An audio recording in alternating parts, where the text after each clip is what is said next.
Irmãos, na semana passada nós começamos a estudar esse capítulo de Gênesis capítulo 5. Nós olhamos para a seção toda, que é uma seção curta que vai do capítulo 5 até o 6, 8. Dissemos que é uma das seções de Gênesis chamadas seções Toledote, que fala sobre seções que falam sobre origens, genealogias, são as seções Toledote. Esta aqui é a segunda seção Toledote do livro.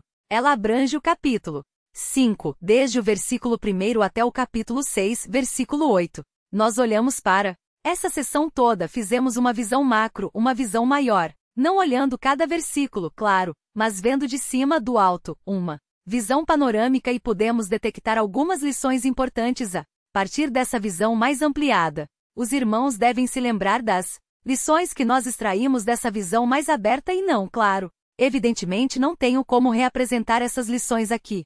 Hoje nós vamos prosseguir olhando para a seção que está diante de nós, mas iniciando uma análise mais detida, mais específica, mais microscópica, olhando para os versículos.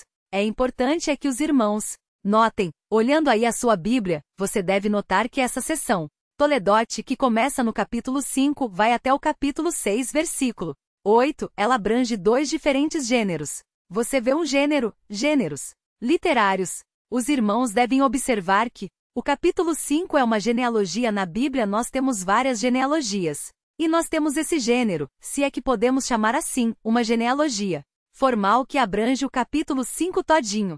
E numa segunda parte da seção Toledote, nós temos uma conclusão narrativa. Temos a narração de uma história, que abrange o versículo 6.1 e vai até o 6.8. Então há dois gêneros literários presentes nessa seção Toledote. Uma genealogia a capítulo 5 inteiro, e uma conclusão narrativa a capítulo 6, versículos 1 a 8. Nós vamos, evidentemente, iniciar a parte da genealogia. A genealogia, se os irmãos observarem com atenção, vão ver que a genealogia tem um título e um prólogo. Há um título e um prólogo, e esse título e esse prólogo são vistos precisamente no versículo 1 e no versículo 2. No versículo 1, os irmãos veem o título quando o texto diz: este é o livro da genealogia. Então os irmãos aí têm um título. É o título da genealogia. No comecinho do versículo 1.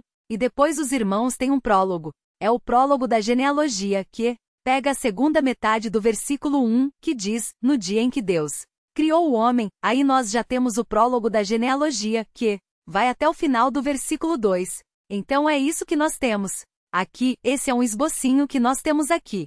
Nós vamos olhar então para o capítulo 5, que é o capítulo que trata da genealogia, nessa seção Toledote. Futuramente, quando chegarmos ao 6, vamos tratar da parte da seção Toledote que trata da narrativa até o versículo 8. Mas hoje vamos iniciar a parte da genealogia. Nessa genealogia, duas partes, um título e um prólogo. Então, para entendermos melhor a nossa caminhada, nós vamos então dividir esses dois versículos em duas partes, para que os irmãos me acompanhem com mais tranquilidade, com mais facilidade. A primeira parte é o título da genealogia e a segunda parte é o prólogo. Essa é a divisão natural, essa é a divisão normal desse trechinho. Então o versículo 1 e 2, os versículos 1 e 2, têm duas partes, o título e o prólogo. E hoje, então, com a graça de Deus, nós vamos estudar essas duas partes, o título e o prólogo. Os irmãos devem se lembrar que nós estamos diante da genealogia de Sete.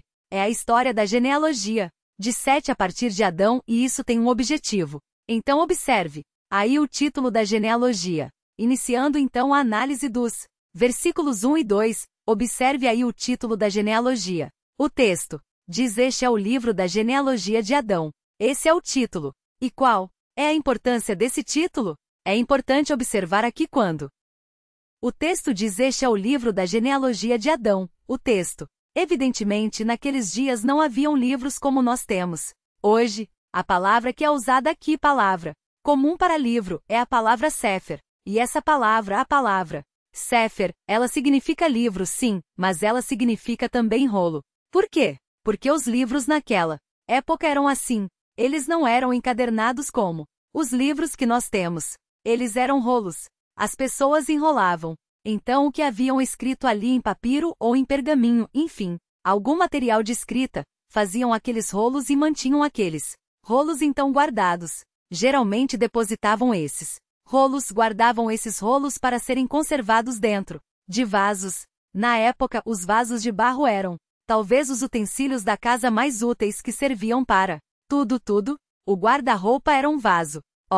Armário era um vaso. O caixão era um vaso, tudo era um vaso. As pessoas usavam muito isso. E aqui também para guardar esses livros. O que nós temos aqui? Talvez nós tenhamos aqui uma alusão à lista que venha a seguir. Pode ser que o livro da genealogia que ele está dizendo aqui seja a lista que vem a seguir. Esse seria um entendimento aceitável. O que nós temos aqui então no capítulo 5, um rolo. Temos um rolo, e nesse rolo existe então a genealogia de Adão contada. Aí, de acordo com a linhagem de Sétio, o filho de Adão e Eva, que substituiu Abel, que foi morto por Caim, segundo a análise. Segundo o que Eva disse quando nasceu esse filho, quando nasceu Sétio. Mas pode ser também que Moisés esteja fazendo referência a um livro mesmo à parte. Pode ser que existisse um livro chamado Livro da Genealogia de Adão. Pode ser. E ele então busca informações nesse livro e transcreve essas informações aqui no capítulo 5. Isso é possível. Isso é possível. Por quê? Algumas pessoas, muitas vezes elas se incomodam com essas informações, porque elas entendem que se o autor bíblico buscou informações em fontes extra-bíblicas, então essas informações de fontes extra-bíblicas não têm autoridade, porque essas fontes não são, por assim dizer, inspiradas por Deus. Mas na realidade, quando nós estudamos, e os irmãos que fazem o curso cadete, os irmãos aprendem isso nos cursos de bibliologia, nas nossas aulas de bibliologia, a primeira aula que nós temos no nosso currículo é bibliologia. Nós aprendemos que o processo de inspiração das escrituras admite o uso de literatura extracanônica, ou seja, Deus, enquanto moveu homens para registrar a sua palavra, a sua revelação escrita ao homem, Deus algumas vezes permitiu ou determinou que esses homens movidos por ele fizessem uso de outras fontes escritas, atribuindo a essas fontes escritas, nesse processo de inspiração, atribuindo a elas a autoridade, porque elas detinham alguma verdade ali que poderia ser aproveitada, e sendo verdade, poderia ser inserida na palavra revelada de Deus. Nós temos um exemplo disso aqui. No próprio Pentateuco, nós temos no livro de Números, capítulo 21, observe na sua Bíblia, veja o que diz aí em Números capítulo 21. Folheie aí as páginas da sua Bíblia, chegue aí no livro de Números, e você vai ver no livro de Números Moisés fazendo alusão a um livro que nós não conhecemos. Não temos acesso a ele, é um livro que se perdeu. E Moisés recorreu a esse livro. Veja aí, Números 21, versículo 14. O texto diz assim em Números 21, 14, Números um pouquinho mais pra frente, Gênesis, Êxodo, Levítico, aí vem Números. Você fala, eu nunca vou ler esse número porque eu não gosto de matemática. Não tem nada a ver esse livro com matemática. Na verdade, o nome desse livro, no hebraico é Midar, significa no deserto, conta a história do povo de Israel no deserto. Não tem nada a ver com matemática. Viu, Mateus? Não se anime não tem equações aqui, contas. Nada disso, é uma história na verdade. E o texto fala assim. No versículo 14, pelo que se diz no livro das guerras do Senhor. Que livro é esse? Nós não sabemos. Que livro é esse, mas esse livro é mencionado, é o livro das guerras do Senhor e ele é citado aqui por Moisés no livro canônico de Números, mostrando que Moisés, enquanto escrevia a palavra de Deus, usava literatura extracanônica, ele usava outras fontes. Nós vemos esse mesmo procedimento no Novo Testamento. Se os irmãos olharem, por exemplo, outro exemplo clássico disso, e que nos ajuda a entender a dinâmica da inspiração bíblica, os irmãos podem observar, por exemplo, Tito 1,12. A carta de Paulo a Tito, uma das pastorais. Em Tito 1,12, nós vemos o apóstolo Paulo citando um filósofo de Creta chamado Epimênides de Quinosso. Ele diz assim, Tito 1,12, foi, mesmo dentre eles um seu profeta, aqui na realidade um filósofo, que ele chama aqui de profeta porque proclamava aí uma verdade, que disse cretenses, sempre mentirosos, feras terríveis, ventres preguiçosos. Isso é uma citação extra-bíblica. E o apóstolo Paulo usou essa fonte, usou essa citação de Epimênides, um filósofo que não era cristão. E ele cita isso aqui na sua carta a Tito, uma carta canônica, uma carta que é a palavra de Deus. O processo de inspiração admite isso. Veja também na carta de Judas, o penúltimo livro da Bíblia. Penúltimo livro da Bíblia é Judas, que não é o Judas Iscariotes, esse aqui. Esse aqui é outro. Judas, irmão de Jesus e de Tiago. Judas tem um capítulo só e vocês podem ver no versículo 9 uma citação extracanônica de uma fonte que não é uma fonte cristã. Ele diz assim: contudo, o arcanjo Miguel, quando contendia com o diabo e disputava a respeito do corpo de Moisés, não se atreveu a proferir juízo infamatório contra ele. Pelo contrário, disse o Senhor: te repreenda. Isso aqui é uma alusão ao livro Ascensão de Moisés. Não é um livro bíblico, mas Judas usa esse material para falar acerca de uma verdade que havia nesse livro, ainda que esse livro não fosse um livro canônico bíblico, não fosse revelação de Deus. Versículo 14 de Judas. Isso acontece novamente. No versículo 14 de Judas diz: assim quanto a estes foi que também profetizou Enoque o sétimo, depois de Adão.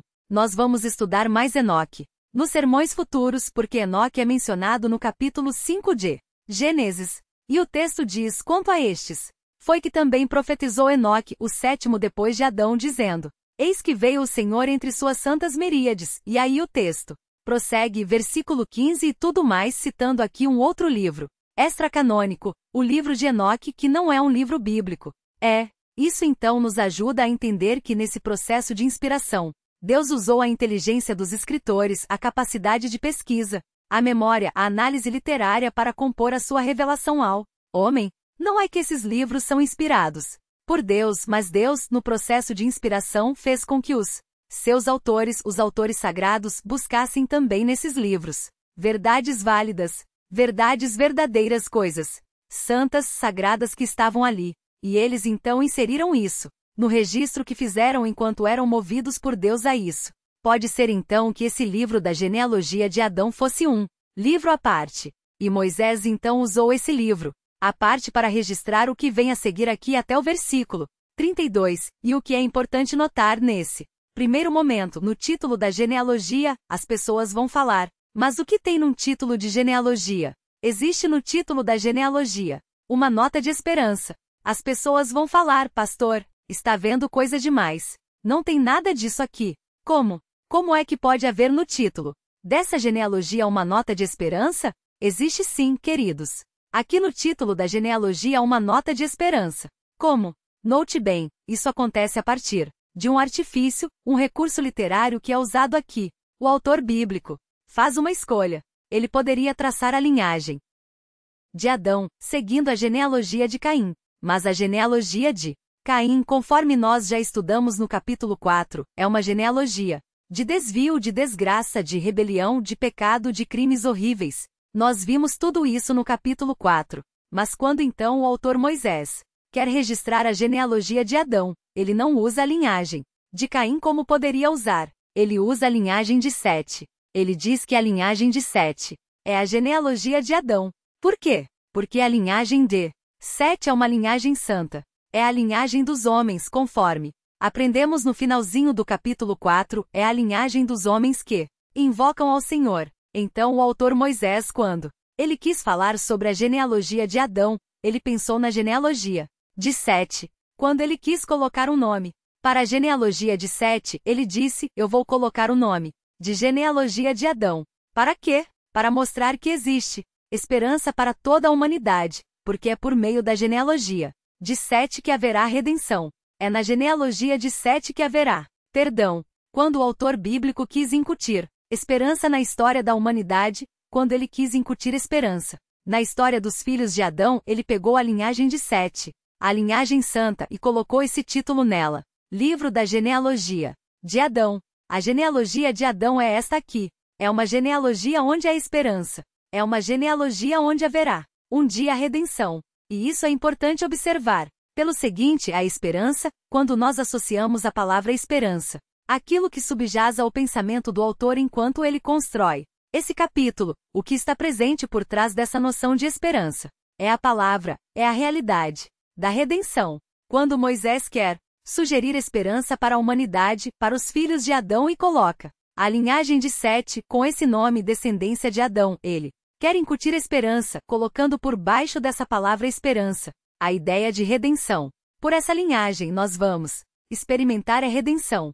Se tudo isso puder ser visto aqui, então existe uma forte associação na Escritura entre esperança e livramento, esperança e redenção, esperança e perdão. A partir disso, o conceito de esperança não deve ser associado na mente do crente, na mente do homem bíblico. Conceito de esperança não deve ser associado somente à ideia de livramento de problemas, porque esse conceito de esperança, de livramento de problemas, esse conceito os incrédulos também têm. Quando nós olhamos para a Bíblia, o conceito de esperança está conectado com a ideia de perdão, de livramento do pecado e dos seus efeitos de redenção, de expiação, do perdão de Deus.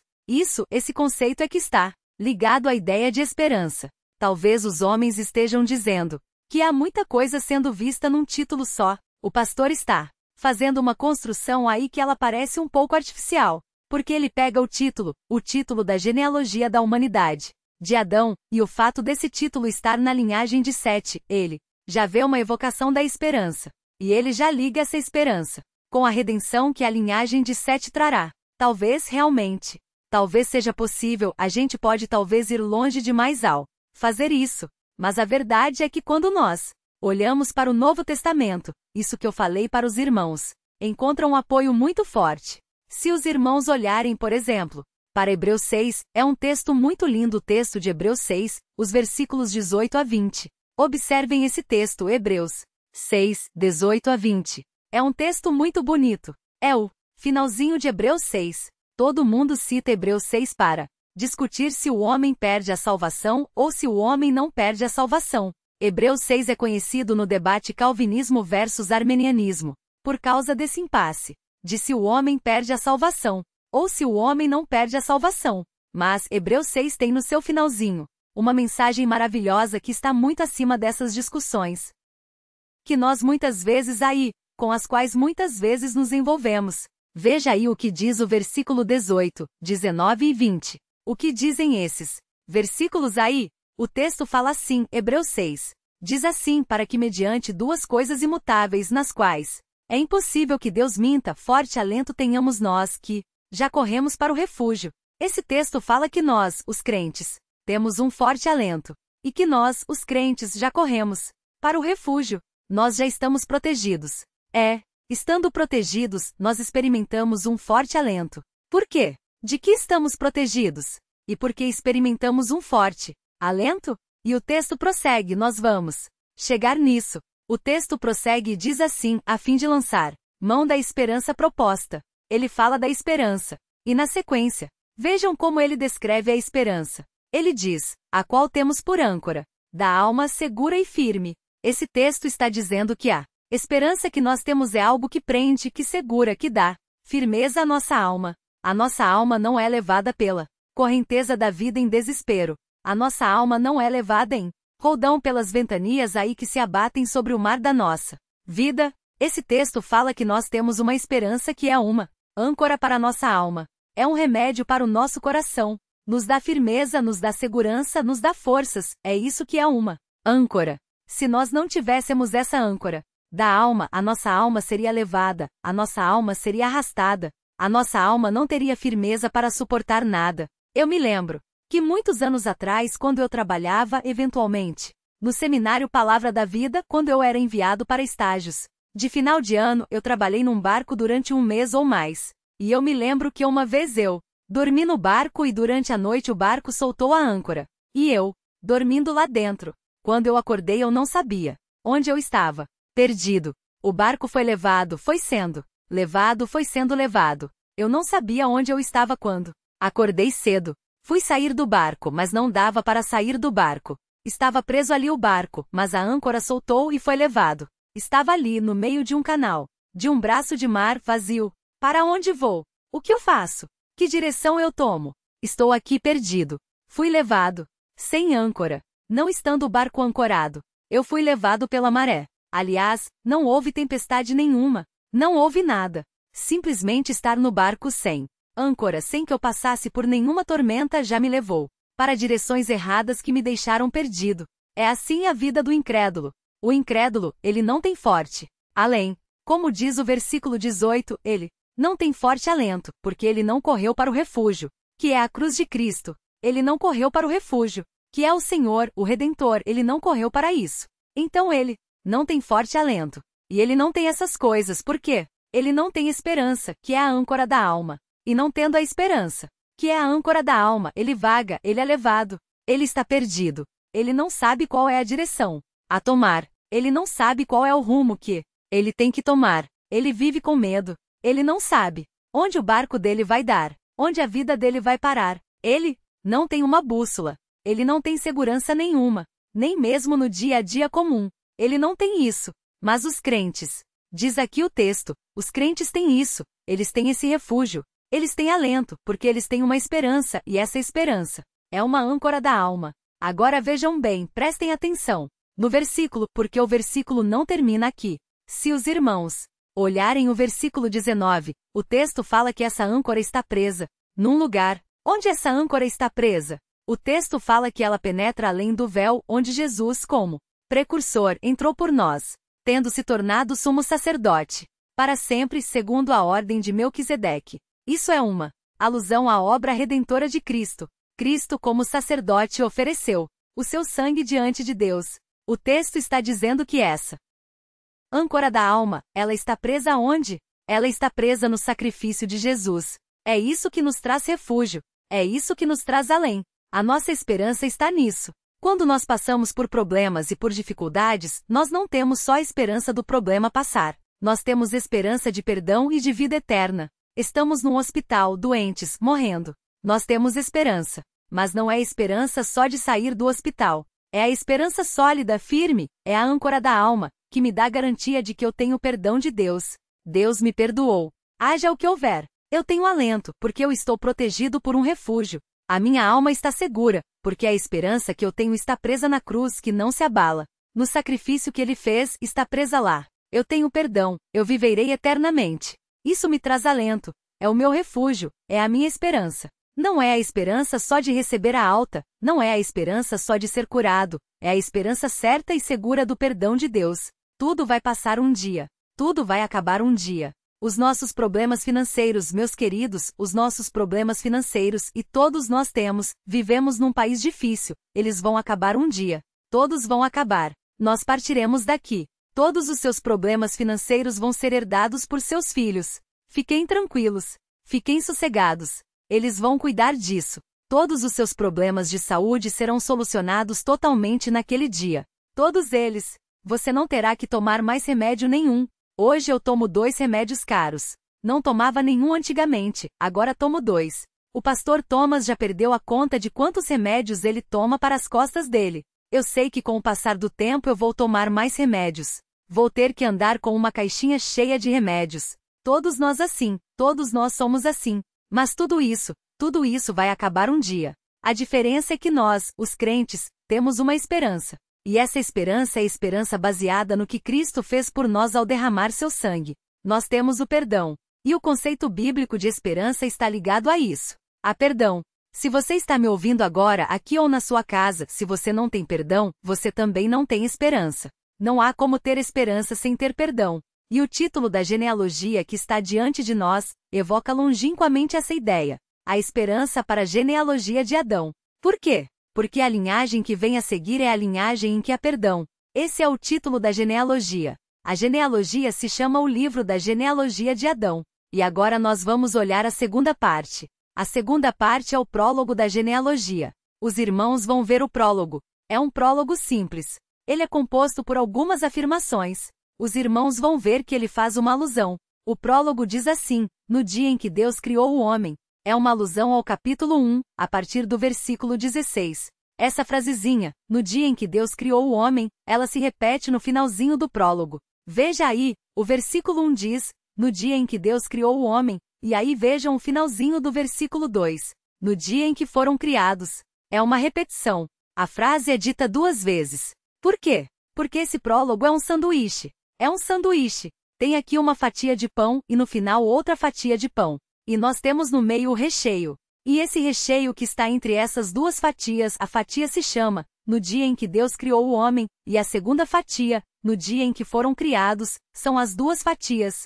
É o sanduíche, é o prólogo sanduíche, é o prólogo Burger King. É assim que funciona. Tem esse sanduíche aí. Agora nós temos que olhar, tendo percebido esse esqueminha de sanduíche, que não é por acaso, Moisés pensou fazer isso, ele fez isso que ele quis fazer. Ele é um excelente escritor, ele usa esses recursos, e ele então coloca o recheio desse sanduíche. E o recheio desse sanduíche é nada mais da menos do que a visão que a descendência de Sete tem do mundo e da vida. E se nós somos homens que, como os filhos de Sete, invocam ao Senhor, nós temos que pegar esse recheio desse sanduíche, as verdades que estão entre uma fatia e outra. Nós temos que pegar essas verdades e fazer dessas verdades o nosso alimento. Temos que fazer desse recheio o nosso modo de pensar, a nossa visão de vida. Quando o autor Moisés inseriu esse recheio aqui, junto à genealogia de Sete, ele estava dizendo os homens de Sete, os descendentes de Sete. A linhagem santa crê nisso aqui. A linhagem santa é marcada por essa forma de pensamento. A linhagem santa tem uma base filosófica. A linhagem santa tem uma visão de mundo e da vida. E essa visão de mundo e da vida, ela está resumida no recheio desse sanduíche que vemos aqui. Vamos então olhar para esse recheio. Os irmãos veem aí no finalzinho do versículo 1, a primeira fatia. Já viram a segunda fatia no final do versículo 2, desse sanduíche literário que nós temos aqui. As fatias se chamam no dia em que foram criados ou no dia em que Deus criou o homem. A primeira fatia e a segunda estão aí. Aí nós temos então o recheio. E o recheio começa assim: a semelhança de Deus o fez. Como começa o recheio desse sanduíche teológico? Todo homem que invoca o Senhor, todo homem que é da linhagem da redenção, todo homem que é da linhagem da piedade, todo homem, ele constrói a sua vida. Ele tem uma visão de mundo marcada por esses elementos aqui. Então, observem com atenção primeiro nós já lemos aqui. O texto diz, Deus criou o homem, à semelhança de Deus o fez. O que isso representa para nós? Bem, em primeiro lugar, a linhagem de Sete, os descendentes espirituais de Adão, de Sete, os homens piedosos, que temem a Deus, eles creem que a sua dignidade procede do fato de terem sido criados por Deus. Nós não somos evolucionistas. Nós não cremos que viemos do macaco, que nós somos ratos falantes. Rato sem rabo, macaco falante, não cremos nisso. Nós cremos que nós somos imagem e semelhança de Deus. E isso confere ao homem, a cada ser humano, um grau de dignidade extraordinário. O povo que invoca o nome do Senhor, quando olhamos para o indivíduo, independentemente da sua condição social, independentemente da sua formação intelectual, nós olhamos para esse indivíduo e enxergamos desse indivíduo a imagem e semelhança de Deus e por isso nós o respeitamos. Nós o protegemos, nós o amamos.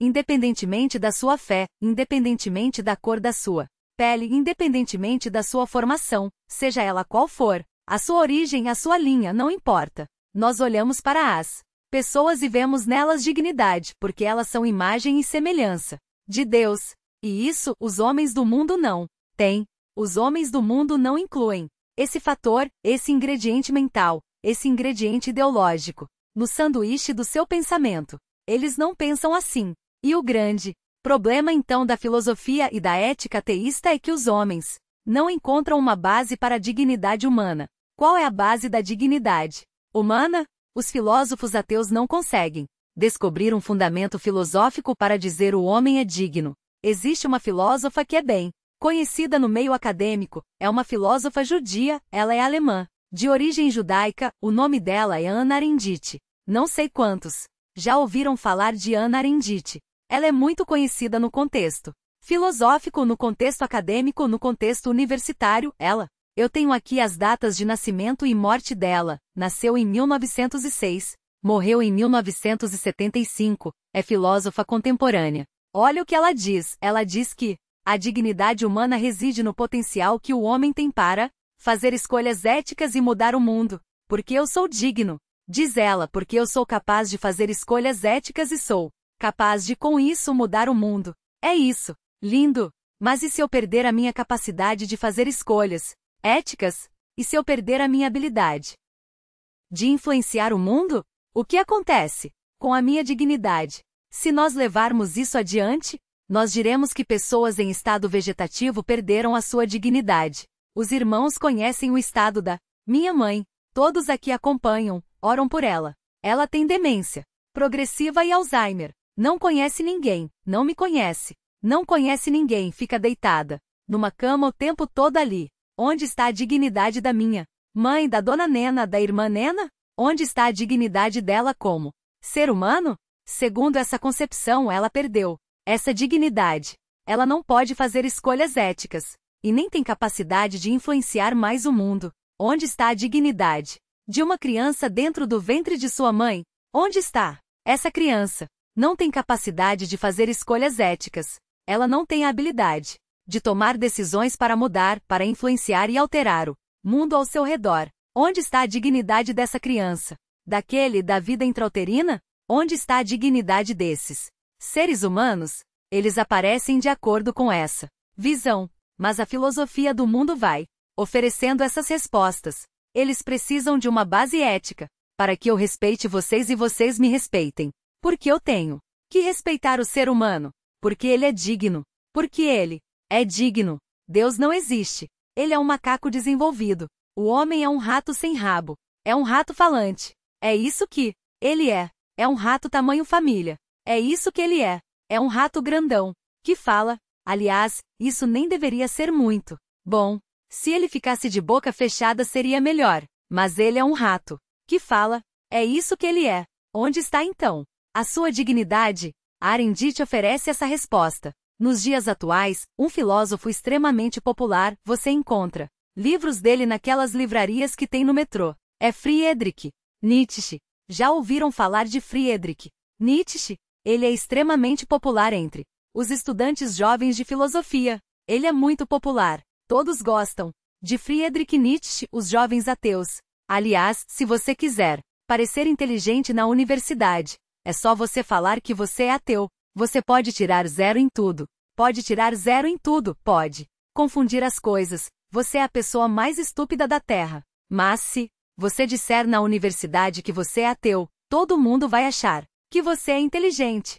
É o caminho, é o atalho mais rápido para você conquistar o respeito das pessoas na universidade. Dizendo que você é ateu, pode ser um jumento, uma pessoa que pensa que é um ovo cozido, mas se você falar que é ateu, você vai ser respeitado. Então Friedrich Nietzsche era ateu, e sendo ateu, ele levou o seu ateísmo às últimas consequências. É assustador o ateísmo de Friedrich Nietzsche, e algum tempo atrás eu tive a infelicidade de ler um dos seus livros, talvez o seu livro mais famoso. O nome desse livro é Assim Falou Zaratustra. É o nome do livro. Uma experiência amarga. Eu me arrependo muito de ler esse livro. Ele serviu talvez no frio para acender a lareira de casa. Não leia esse livro. Eu sei que eu falo os nomes dos livros aqui. Muita gente corre e compra o livro e lê rapidinho. E isso é bom, é joia ver os jovens. Eu já sei de jovens que compraram A Revolução dos Bichos e já leram A Revolução dos Bichos.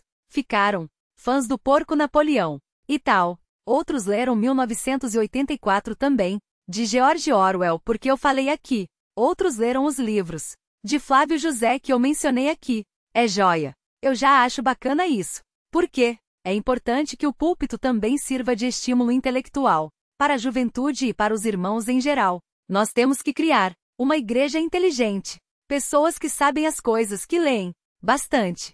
Isso é importante. Mas eu não consigo ler o livro do Nietzsche. Eu não sei se você queira crescer aí no conhecimento geral das coisas. Mas é um livro chato. É um livro chato. É um livro pesado. É um livro revoltante também. O nome é Assim Falou Zaratustra. Ele tem outros livros, mas eu confesso, eu não tive mais coragem de ler mais nenhum. Depois que eu li esse, eu falei, isso aqui eu não vou mais ler esse homem. E li o livro Assim Falou Zaratustra. No livro Assim Falou Zaratustra, o que o Nietzsche fala? O Nietzsche diz o seguinte: o homem não tem dignidade nenhuma. Veja como ele é coerente. Ele diz o seguinte: o homem é uma corda estendida entre o animal e o super-homem. Ele é isso. Existe numa ponta dessa corda o animal e na outra ponta o super-homem. O que o homem é? O homem é a corda. E ele, como corda, ele não tem dignidade nenhuma, mas ele pode, a dignidade dele, se é que podemos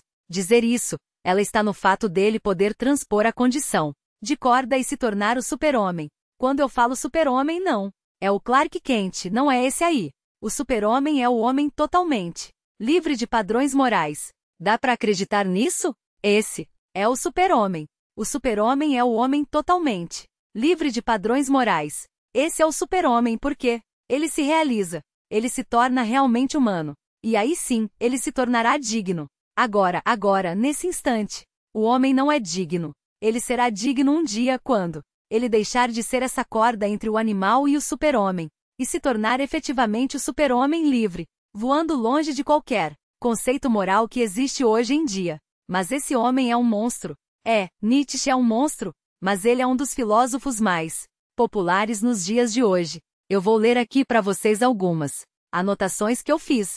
Eu fui fazer algumas palestras sobre a dignidade humana numa faculdade, e eu enumerei algumas verdades extraídas do pensamento de Nietzsche. Eu resumi mais ou menos assim: o homem deve ser concebido em termos de possibilidade de ser um super-homem um dia. Esta possibilidade só se realizará se ele for liberto da moral tradicional cristã. Nietzsche odeia o cristianismo e der vazão aos seus instintos vitais. Liberdade. Vamos dar vazão aos nossos instintos vitais. Ele prossegue. A moral tradicional cristã criou valores baseados na debilidade e na igualdade. Por que eu respeito você? Porque você é igual a mim. Todos os homens são iguais. Então, tem que respeitar todos os homens. Ele fala que os homens não são iguais. A moral sadia só será se for baseada nos instintos. Quais? Ganância, inveja, ódio. Vocês acreditam nisso? Que ele escreveu isso? Mas é isso. A moral sadia é construída sobre ganância, inveja, ódio na força dos impulsos, na espontaneidade biológica sem limites. Sabe o que é espontaneidade biológica sem limites? Sabe o que é isso? Orgia. Devassidão sexual. É isso. Essa é a moral. Essa moral levará o indivíduo ao ideal do super-homem. Aí ele terá dignidade. A crença no hipotético super-homem justifica o desprezo pela humanidade presente.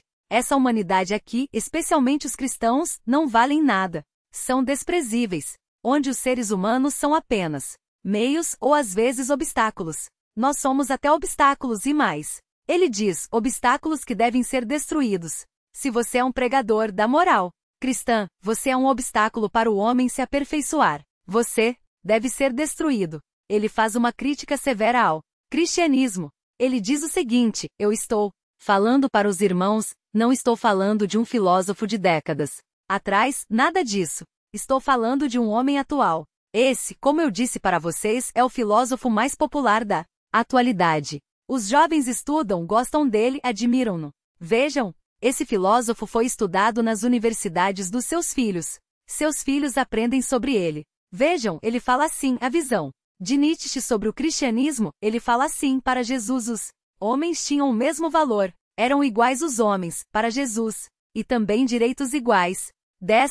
E ele chama isso de moral de rebanho. Ele fala que isso é moral de rebanho, advinda de uma classe submissa. O rebanho segue tudo. Junto, tudo igual, a mesma coisa. Disso aí veio a democracia. A democracia veio da ideia cristã de que todos os homens são iguais. Então ele não gosta da democracia. Ele prossegue. O triunfo de Cristo foi o começo da democracia. Esta democracia é má, pois promove a elevação de todos, impedindo o desenvolvimento dos mais fortes. A democracia deve, portanto, ser erradicada o quanto antes.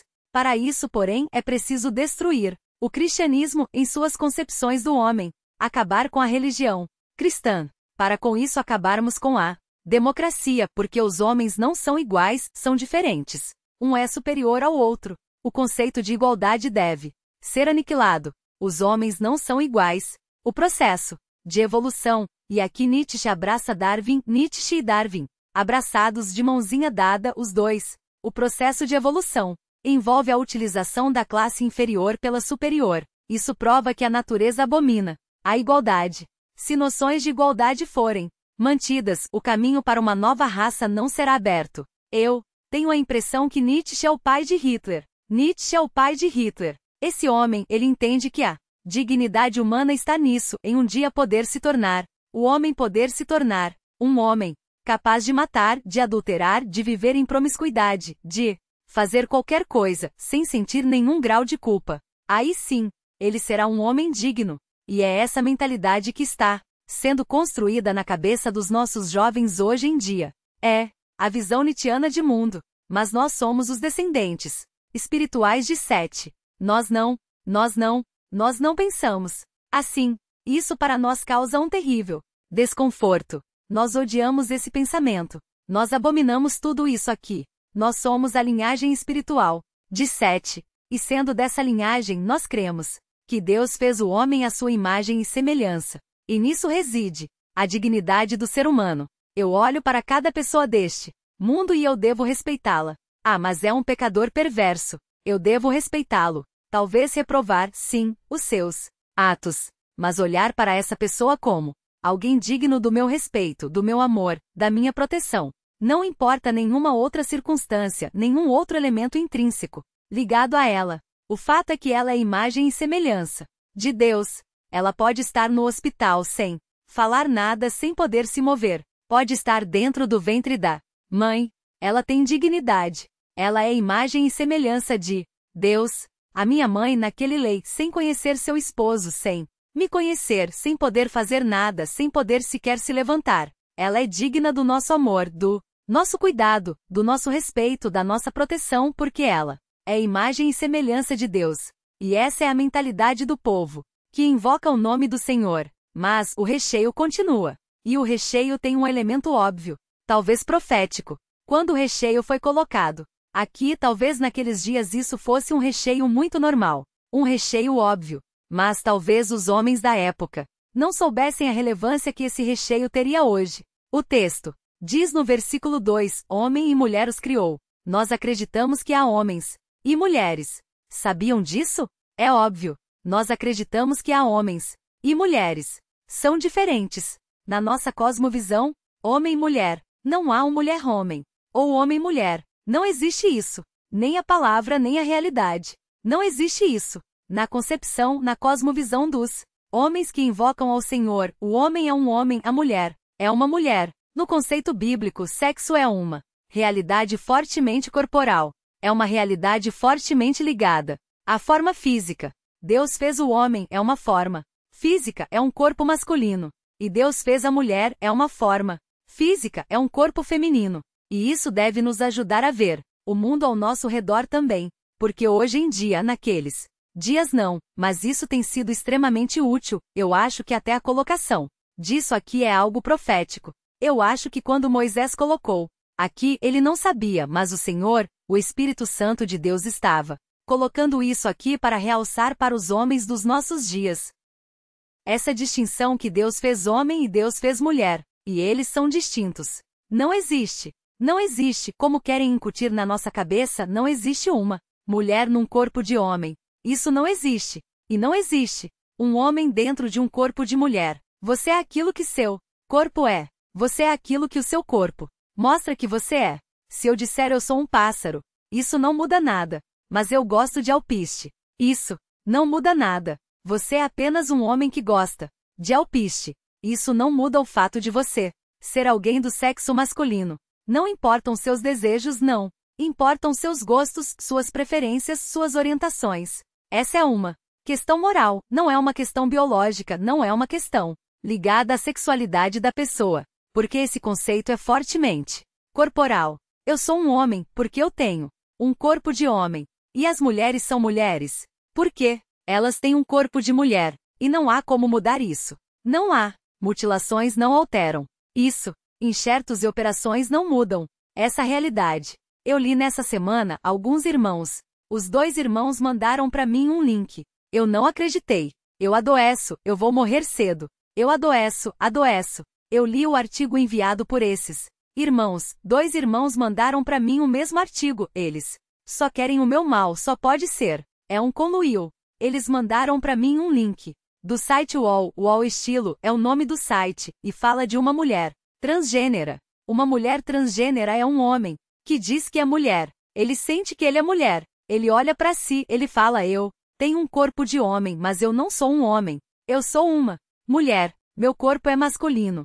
Eu nasci no corpo errado. Eu nasci num corpo errado. Eu sou uma mulher num corpo de homem. E essa mulher, esse moço que se diz mulher ou que diz que é mulher, ele é pastor. Agora, ele é uma pastora. Eu não entendo a conexão disso. Com o cristianismo, eu não sei por que existe essa insistência de conectar esses desvios ao cristianismo. Me parece uma obra satânica, me parece algo blasfemo. Parece que o objetivo não é só a degradação moral, parece que o objetivo também é o ataque à fé. Não é só a afronta moral, é a afronta da fé, da religião, das verdades bíblicas. Eu não posso só me degradar, eu quero degradar a fé também, a palavra de Deus. Eu quero degradar. Parece que há isso nessas pessoas. Em algumas delas, parece que há isso. Essa mulher transgênera. Ela é pastora e ela é mãe de 2 crianças. E ela narra sua história nesse link. Ela mudou o nome dela e tudo mais. Ela, sendo homossexual, começou a namorar com outro homossexual, um outro homem, e no entanto ela um dia se viu, ele um dia se viu, não sei como falar ela, ele, não entendo mais nada. Não sei. A nossa linguagem não consegue se ajustar a essas coisas. Ele teve que dizer para o namorado gay que era mulher. E isso seria um grande impacto, porque o gay gosta de homem. Aquele gay gostava de homem. E ele dizendo pro namorado gay que ele não era ele, ele era ela. Isso poderia gerar uma confusão no relacionamento desse casal. Então passou por um grande dilema aí. Então ele chegou pro outro. Ele disse: olha, eu pareço homem, não pareço? Você gosta de mim porque eu sou homem, não é verdade? Sim, mas eu tenho uma surpresa para você, eu não sou homem, eu sou mulher. E agora você vê o que quer fazer. Talvez tenha que acabar o relacionamento, né? Ele disse: não, esse tipo de mulher aí até que vai. Então não tem problema. E não teve problema nenhum, conseguiram dar continuidade, mesmo ele sendo ela. Isso não abalou o relacionamento do casal e foram em frente. Um dia foram a uma igreja e viram nessa igreja uma drag queen. Drag queen é um travesti escandaloso. Enfim, esse drag queen estava dirigindo louvor. E ela, eu não sei o que. É muito difícil. Ele viu vários casais homossexuais de mãos dadas orando juntos. E foi muito tocante. Aquilo, ela disse, eu aqui encontrei o meu lugar. E permaneceu nessa igreja, foi consagrada ao ministério pastoral, é uma pastor, está lá realizando seu trabalho. E o que mais me chamou a atenção, no final dessa matéria, isso é tão fora da nossa realidade. É tão terrível isso, nós olhamos, estranhamos, nós rimos do modo como isso é esdrúxulo, mas se nós olharmos com carinho, isso pesa no coração da gente, isso nos entristece. Especialmente pelo fim da reportagem, porque no fim da reportagem ela diz o seguinte: olha, eu sempre quis adotar uma criança assim, uma criança igual a mim. E ela descobriu que havia no Nordeste, uma juíza ligou para ela e avisou: olha, eu tenho aqui um menino, que é menina. Ele também é um menino. Ele também é uma menina que nasceu num corpo errado. Então você poderia adotá-la para educar esse menino. Ela adotou então o menino. Pela foto que eu tenho aqui, é um garotinho de 7 ou 8 anos. Ela adotou esse menino, mudou o nome do menino para Ana, ficou sendo o nome do menino. E esse menino então aparece aqui na foto com uma correntinha e batom. E ela diz aqui que está educando esse menininho como uma menina, porque na realidade é isso que ele é uma menininha. Ele tem um corpo de garoto, mas, na verdade é uma menininha.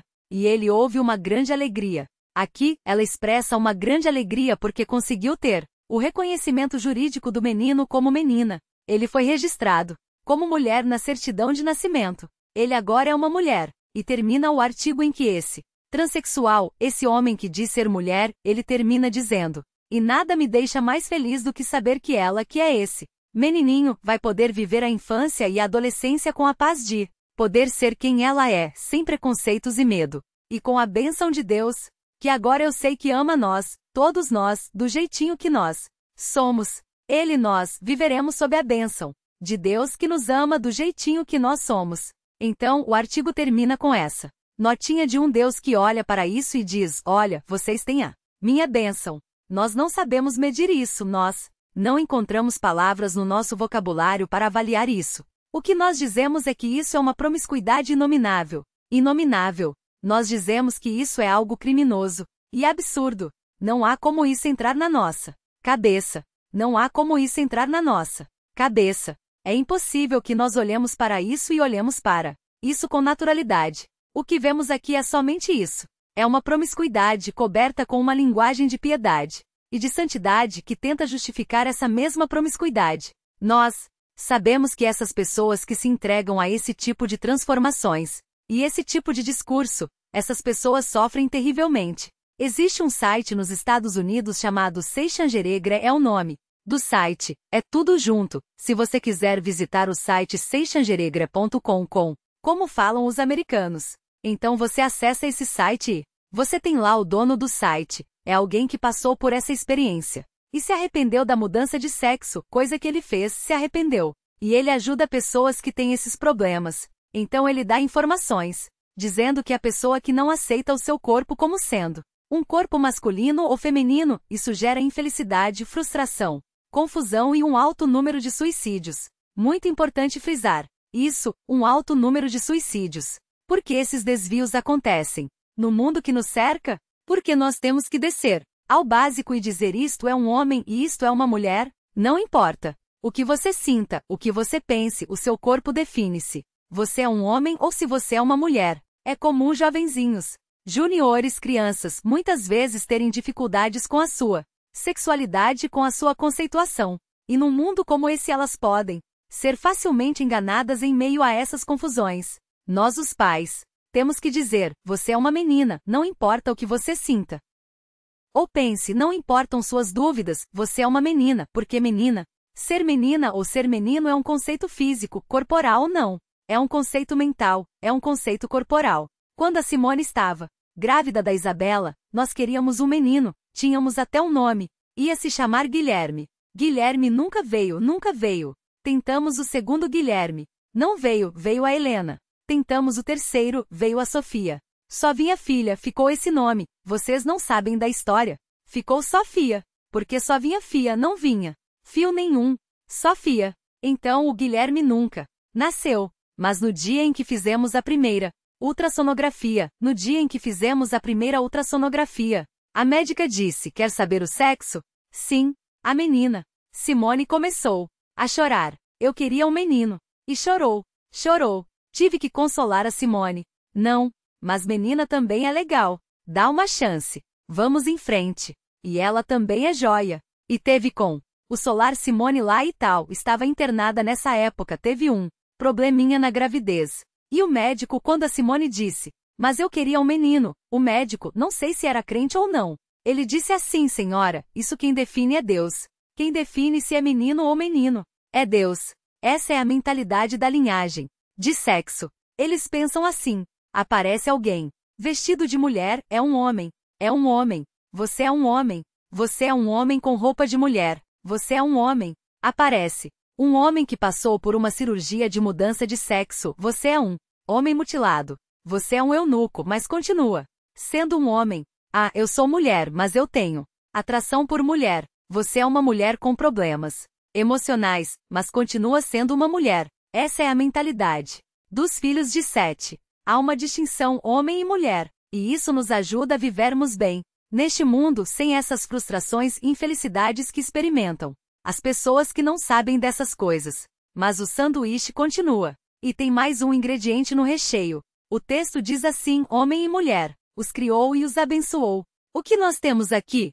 Nós temos aqui mais um elemento para o pensamento do homem redimido. No pensamento do homem redimido, Deus é a fonte de todo o bem. Tudo que temos, tudo Deus, é a fonte de todo o bem, de todas as bênçãos, todas. João Batista disse, o que o homem tem que não tenha recebido, o que o homem possui que não tenha sido dado do céu, nós aprendemos em Tiago 1,17, que toda boa dádiva e todo dom perfeito desce do alto vindo do Pai das luzes, em quem não há mudança nem sombra de variação. Tiago 1,17 realça isso para condenar a ideia de astrologia que existia em seu tempo. Nesses dias chegou no nosso WhatsApp, no Ora e por mim, chegou por engano uma criança. Lá mandou uma mensagem de horóscopo para nós. Um horóscopo visto. O horóscopo da mulher visto por um homem. Uma coisa assim. Não. Leia aquilo. Foi mandado por engano, uma criança. Lá que apertou o botão e mandou. Mas eu fui ver meu signo, mas não bateu. Enfim. Mas enfim, o nosso bem não procede do movimento dos astros. Não é a posição dos astros que define o nosso bem, a nossa felicidade, as nossas bênçãos. Isso é superstição tola, é estupidez. Tiago disse, nós Somos servos do Pai das luzes, do Pai dos astros. Os astros se movimentam, mas o Pai das luzes, ele não se movimenta. Não há variação nele. E é ele a fonte do nosso bem. Nós não cremos que Maria seja a fonte do nosso bem. Nós vemos, num país que tem uma tradição católica muito forte, e nós admiramos a figura de Maria. Nós respeitamos a figura de Maria. Maria é um dos grandes exemplos na vida de consagração. Toda mulher deveria imitar Maria. Todo homem deveria imitar Maria. Maria disse: Eis aqui a serva do Senhor. Faça-se em mim segundo a sua vontade. Ela sabia que sofreria as consequências sociais de uma gravidez como aquela. Mas ela diz: Eis aqui a serva do Senhor, estou aqui. Que a vontade dele seja feita. Na minha vida eu pago o preço de fazer a sua vontade.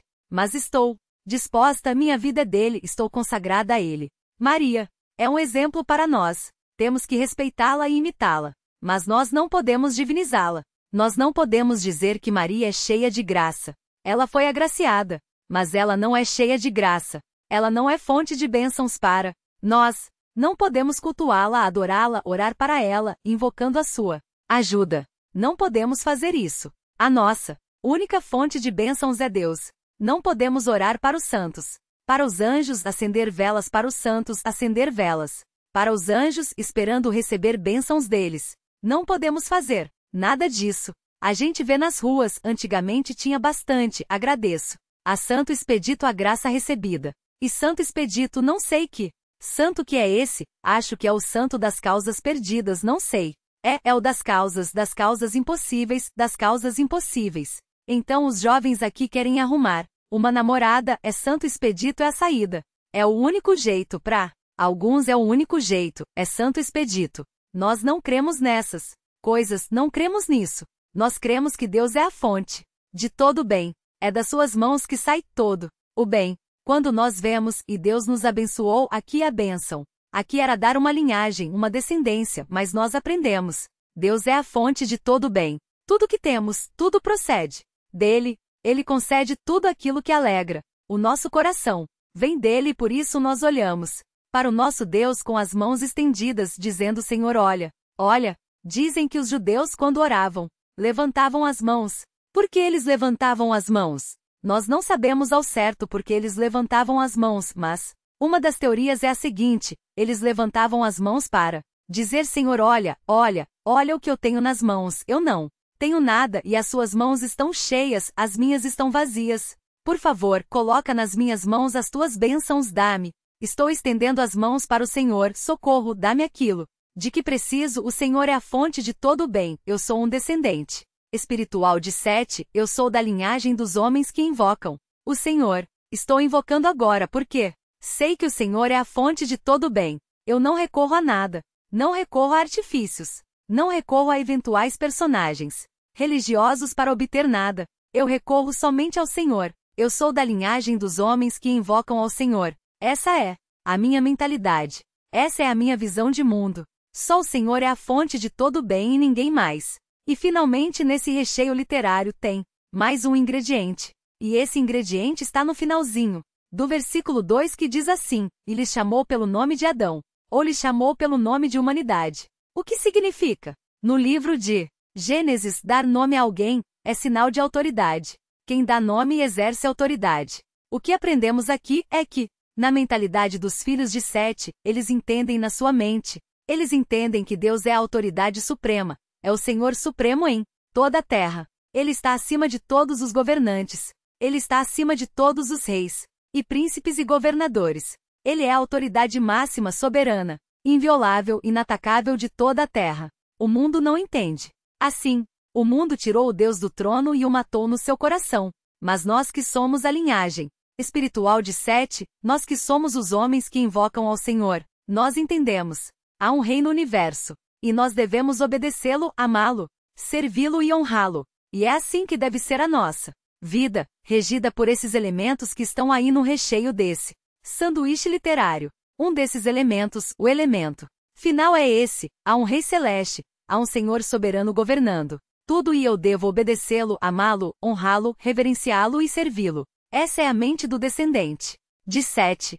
Essas coisas estão na sua cabeça. Você tem a cosmovisão dos descendentes De 7. Você olha para sua mente. Você enxerga a realidade da dignidade humana porque Deus criou o homem, à sua imagem. Você percebe a distinção que há na criação, no campo da sexualidade. Você percebe que Deus é a fonte de todo o bem. Você percebe, você aceita que Deus detém autoridade sobre todo o universo, inclusive sobre sua vida. Essas coisas todas compõem a mente do homem transformado. O homem transformado não abraça o oposto disso, ele abraça essas coisas. E se você não tem essa mentalidade, se você não pensa como homem redimido, o que isso revela é que você não tem a mente de Cristo, porque essas realidades são as realidades da palavra de Deus. A Bíblia diz em 1 Coríntios 2, 13 a 16, eu não vou ler agora por causa do horário. 1 Coríntios 2, 13 a 16 diz o seguinte, que o homem natural não aceita as coisas do Espírito de Deus, porque lhe parecem loucura. Tudo isso que eu falei, esses 4 pensamentos, o recheio do sanduíche literário que vimos aqui para o homem sem Deus, são loucura.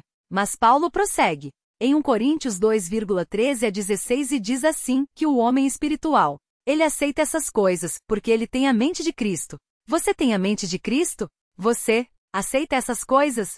Essas coisas compõem a sua cosmovisão?